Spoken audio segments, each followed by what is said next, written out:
1935, um homem entrou em um hotel em Kansas City usando um nome falso. Pediu um quarto interior. Não trouxe bagagem. Manteve as luzes apagadas. Falava com alguém chamado Don. E, menos de 2 dias depois, foi encontrado espancado e esfaqueado dentro da habitação 1046, ainda com vida, mas incapaz de explicar de forma convincente o que tinha acontecido. E esse já é o primeiro giro da história. Durante algum tempo, ninguém soube quem ele realmente era. O homem que entrou como Roland T. Owen morreu no hospital em 5 de janeiro de 1935. Só depois seria identificado como Artemus Ogletree. E até hoje, seu assassinato segue sem solução pública definitiva. O lugar era o Hotel President, em Kansas City.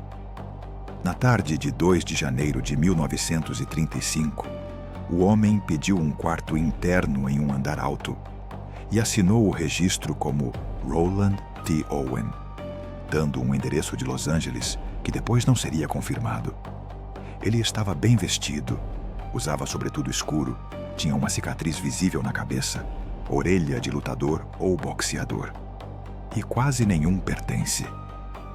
Segundo o relato do bellboy Randolph Probst, tudo o que ele levou para o quarto parecia caber nos bolsos. Um pente, uma escova de cabelo e pasta de dente.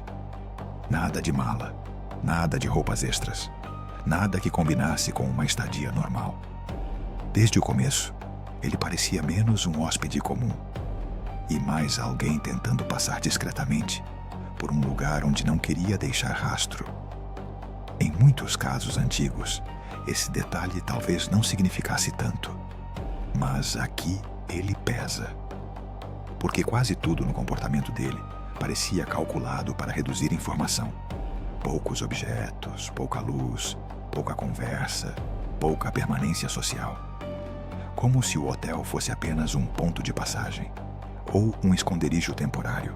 Pouco depois, a camareira Mary Soptic entrou na habitação 1046 e encontrou algo que a marcou. O homem mantinha as persianas fechadas e deixava acesa apenas uma lâmpada fraca. O quarto permanecia escuro mesmo durante o dia. Ela diria depois à polícia que ele parecia nervoso ou com medo. Em outro momento, ao voltar com toalhas limpas, Mary viu o hóspede deitado completamente vestido na cama, dentro daquele mesmo ambiente escuro, e notou um bilhete sobre a mesa de cabeceira. A mensagem dizia: Don, I will be back in 15 minutes. Wait. E é aqui que o caso muda de tom, porque a partir desse instante, a história deixa de ser apenas a de um homem estranho num hotel e passa a girar em torno de uma pergunta que nunca foi resolvida. Quem era Don? E por que esse homem parecia estar esperando alguém que o aterrorizava? O bilhete parece banal à primeira vista, mas em mistérios como este, frases banais costumam ser portas. Alguém ia voltar. Alguém já tinha estado ali. E acima de tudo, aquele quarto não parecia ocupado por uma pessoa isolada. Parecia ocupado por uma espera. Na manhã seguinte, Mary voltou a entrar no quarto. A porta estava trancada, mas quando abriu com sua chave, o hóspede estava lá dentro, sentado no escuro, exatamente como antes. O telefone tocou, ele atendeu e disse algo que ficaria registrado. Não, Don, eu não quero comer. Não estou com fome. Acabei de tomar café da manhã. Mais tarde, quando Mary retornou com toalhas, ouviu 2 vozes vindo do quarto. Ao bater, uma voz masculina mais profunda, que ela não acreditava ser a do próprio Owen, respondeu que não precisavam de toalhas. Esse detalhe é pequeno, mas devastador, porque indica que antes mesmo da descoberta do crime, já havia evidência de que outra pessoa estava naquele quarto. E ainda assim, ninguém conseguiu reconstruir com certeza quem entrou, quem saiu, quem ficou. e quem viu demais para continuar vivo. Há algo especialmente desconfortável nessa parte do caso. A violência ainda não era pública, mas a atmosfera de ameaça já existia. O quarto 1046 parecia funcionar como palco de encontros que os funcionários do hotel só captavam em fragmentos. Uma frase, uma voz, uma recusa, uma porta que não se abria por completo. Na manhã de 4 de janeiro, o caso entrou numa sequência quase surreal. A operadora percebeu que o telefone da habitação 1046 estava fora do gancho. O bellboy foi enviado para verificar. A porta estava trancada por fora e havia um aviso de "Do Not Disturb" pendurado na maçaneta. Depois de bater várias vezes, ouviu-se uma voz dizendo para entrar. Mas ele não podia entrar, porque a porta estava trancada. A mesma voz então pediu que acendessem a luz. Isso, sozinho, já é estranho o bastante para virar pesadelo. Um homem dentro de um quarto escuro, com o telefone fora do gancho, pedindo ajuda sem abrir a porta. O funcionário foi embora acreditando que o hóspede estava bêbado ou passando mal. Mas a situação pioraria muito rápido. Pouco depois, o telefone voltou a aparecer fora do gancho. E foi nessa repetição quase mecânica, telefone, silêncio, escuridão, porta trancada, que a habitação 1046 deixou de parecer apenas estranha e passou a parecer armadilha. O telefone fora do gancho é um detalhe obcecante nesse caso, porque tanto pode ter sido acidente, quanto pode ter sido sinal, ou pedido de socorro, ou interferência de alguém que estava ali dentro e não queria ser ouvido claramente. Na primeira entrada daquela manhã, outro funcionário chegou a ver o homem nu sobre a cama, aparentemente embriagado ou inconsciente, num quarto ainda escuro. O telefone havia caído no chão, mas ele não ligou a luz, recolocou o aparelho no lugar e saiu. Algum tempo depois, com o telefone outra vez fora do gancho, o bellboy voltou à habitação 1046, usando uma chave. Desta vez, encontrou o hóspede de joelhos e cotovelos no chão, gravemente ferido, com sangue pelo quarto e pelo banheiro. Quando conseguiram entrar melhor, perceberam o tamanho real da cena. O homem ainda estava vivo, mas mal conseguia se sustentar. Esse é um dos elementos mais inquietantes de toda a história. Ele não foi encontrado morto de forma limpa, como no mistério clássico. Foi encontrado vivo o bastante para arrastar o próprio corpo, e mesmo assim, incapaz de produzir uma versão clara que resolvesse o caso. Isso torna tudo mais cruel, porque significa que a verdade parecia ainda estar ali, respirando por alguns instantes, e mesmo assim escapou. No hospital, médicos e polícia tentaram entender o que havia acontecido. O homem apresentava ferimentos sérios de espancamento e facadas. E segundo os relatos mais repetidos sobre o caso, quando questionado, ele teria minimizado ou negado a participação de outra pessoa, como se estivesse tentando afastar os investigadores do que realmente havia acontecido. Isso não resolveu nada, só piorou tudo, porque a cena do quarto indicava violência. Os ferimentos indicavam violência. O estado do ambiente indicava violência. E ainda assim, o próprio homem parecia incapaz, ou não disposto a apontar diretamente um agressor. No dia 5 de janeiro de 1935, ele morreu em consequência dos ferimentos. A investigação passou então a lidar não só com um homicídio, mas com um morto que entrou no hotel, usando um nome falso, e levou sua explicação real para a sepultura. E existe aqui uma possibilidade particularmente perturbadora, a de que ele não estivesse simplesmente confuso ou delirando, mas com medo de falar, medo de alguém, medo de uma rede medo de nomear quem o feriu. Em casos assim, o silêncio da vítima não reduz o mistério, ele o aprofunda. Quando os investigadores examinaram a habitação 1046, o quarto parecia ter sido limpo de certas formas e abandonado de outras. Havia sangue nas paredes, no banheiro e na cama. Não havia faca compatível com o ataque. As cordas e a condição do quarto indicavam participação de terceiros. Faltavam itens básicos fornecidos pelo hotel, como toalhas e produtos do quarto. Havia detalhes estranhos.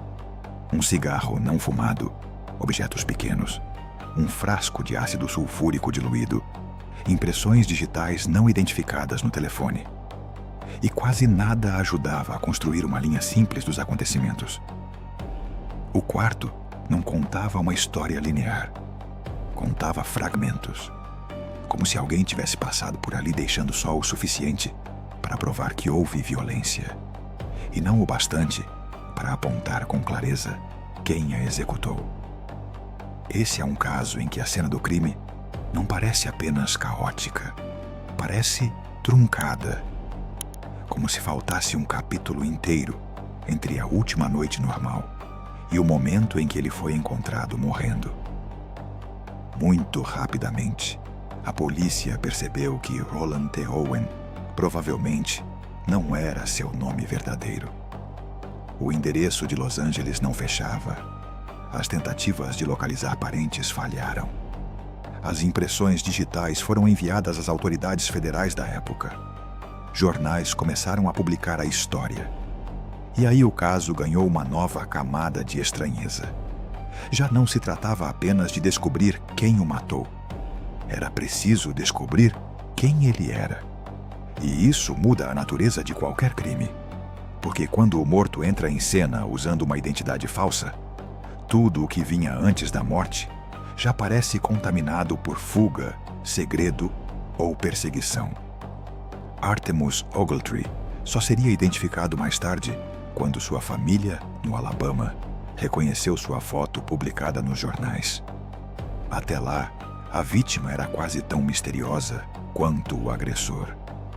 O nome falso não é um detalhe decorativo. É talvez a pista psicológica mais importante do caso. Quem usa outro nome antes de morrer num hotel escuro já está, de algum modo, vivendo dentro de uma história paralela que os outros ainda não conhecem. Quando a identificação finalmente surgiu, a história ficou ainda mais incômoda.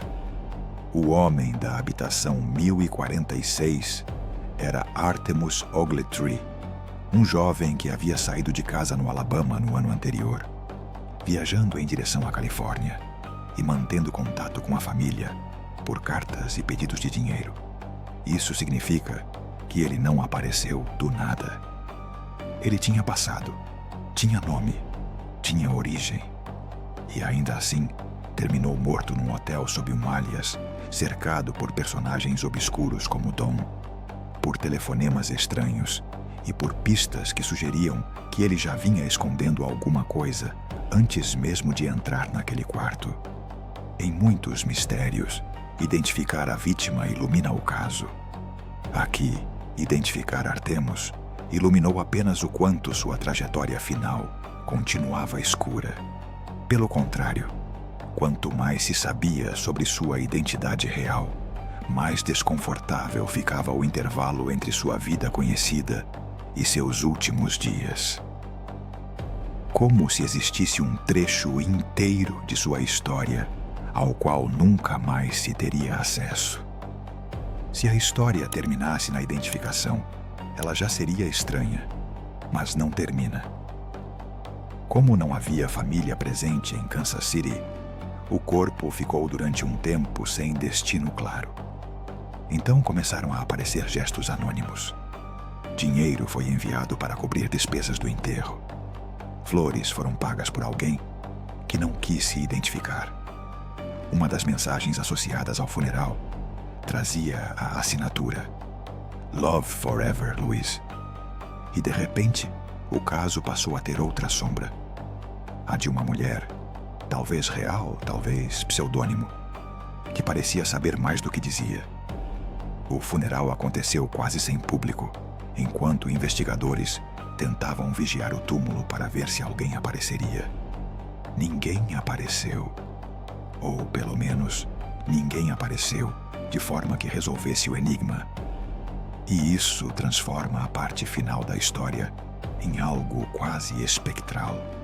Como se, mesmo depois da morte, Artemus continuasse cercado por pessoas que existiam apenas na borda da narrativa. Luiz é um dos nomes mais inquietantes do caso, porque parece íntimo, mas nunca se torna concreto. É proximidade sem rosto, afeto sem explicação, presença sem testemunho. Ao longo das décadas, surgiram várias teorias. Que Artemus estivesse envolvido com crime organizado, que estivesse fugindo de alguém, que Dawn fosse um cúmplice, amante, controlador ou agressor, que a história envolvesse chantagem, ciúme, vingança ou algum tipo de submundo itinerante entre hotéis e bares. Mas nenhuma hipótese pública conseguiu fechar o caso de forma definitiva.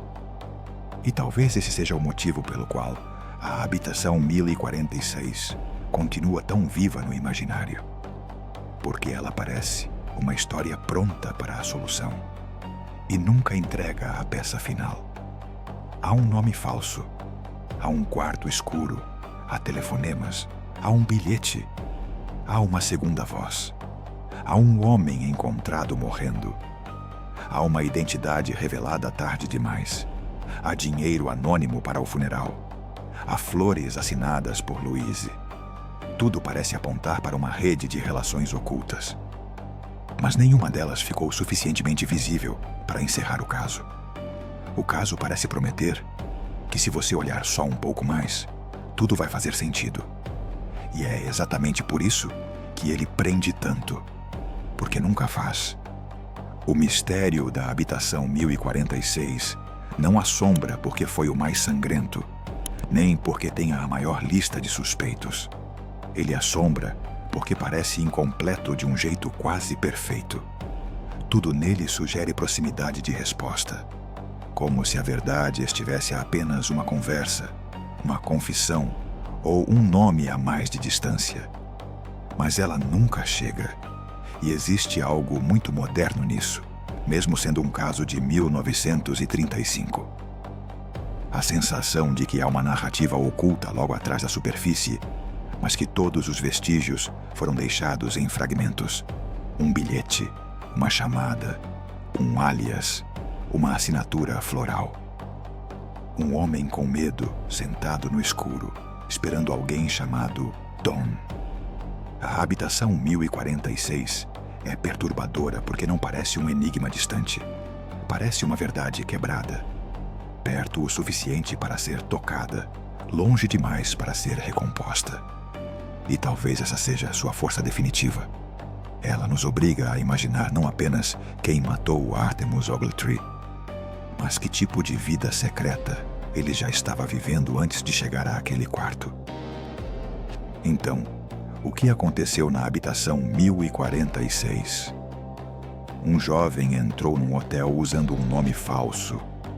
Passou 2 dias em comportamento estranho, quase sempre no escuro. Falou com alguém chamado Dawn. Foi encontrado gravemente ferido. Morreu sem esclarecer de forma convincente quem o atacou. Depois disso, sua identidade real surgiu tarde demais. E o caso continuou cercado por gestos anônimos, personagens incompletos e perguntas sem resposta. É por isso que este mistério ainda vive. Porque ele não parece terminado. Parece interrompido. Como se alguém tivesse fechado a porta do quarto por fora e levado embora a única explicação que realmente importava. Mente importava. Mente